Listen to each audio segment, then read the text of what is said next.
All right, just got out of a special screening of Ready or Not. Now, trailers had me intrigued. I had my fingers crossed. This looked like it was, head and shoulders above any of that Bloomhouse crap. So, did it deliver? Let's find out.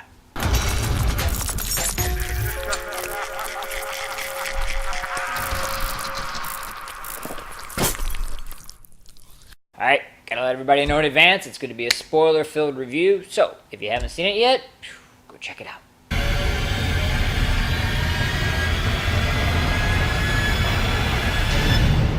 Alright, so you're here, and real quick to make sure we're all on the same page.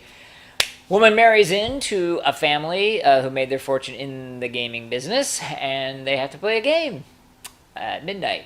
The game being hide and seek.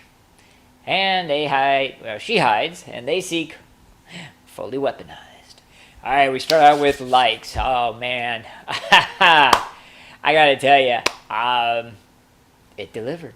And it delivered on a couple different levels. So, the main one being, and one of my number one gripes, is, so much of the horror today, especially the Blumhouse, is just boring, retread, predictable garbage.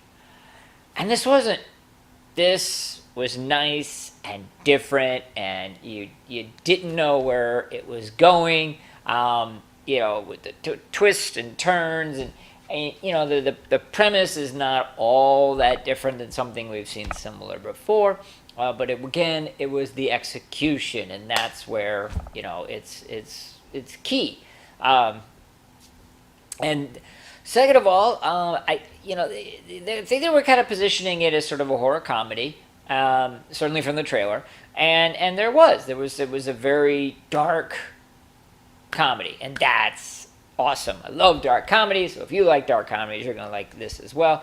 Not the focus, there was definitely sort of sprinkled in well, and that's another important thing. If you're gonna use the humor, use it well. And then lastly, surprisingly, again, I've said it a million times, but when higher production budgets, are given the gore treatment, they do it well. And there was a very good gore, and a very excellent scene. It's probably going to be the standout scene in the movie. Certainly the audience reaction was tremendous, and kudos to the writers on this one. It's a brilliant idea. The bride gets shot in the hand, there's a hole, and as she's trying to get out of the goat pit, she spies a nail and wedges the hole in her hand through the nail to pull her up. Absolutely brilliant. I'll give you credit on that a million times over.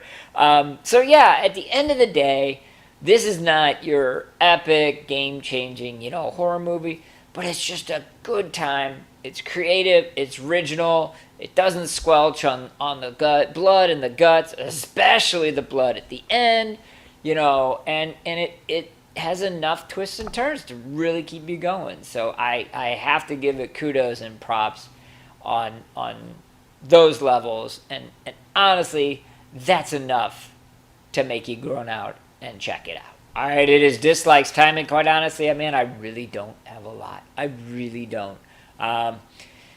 It was just a solid piece, from top to bottom. Personal preferences, sure, but that has nothing to do with it. Just take it on a whole. It's a fun, bloody time at the movies. All right, it is Pinhead time, and like I said, all good, no bad. Not an epic sort of jaw dropping walk out of the theater. So that's why no 5 stars. 5 stars are reserved for the best of the best. Nonetheless, unless you're just completely jaded, or if you're just seeking some nonstop gore fest, then you're probably not going to like it. But if you just want a good time at the movies, rush out and see it, because I'm going to give this 4 pinheads. All right, what did you guys think? Please let me know in the comment section below. Being a dark comedy, mixed in with the horror. I know it's not for everyone, especially walking out of the theater. A lot of the things I overheard were disturbing. Then again, a lot of things I overhear from the old popcorn munchers is always disturbing, so I guess that's not a fair analogy. I want to know what the real fans think, though. So that's what the comment sections are for.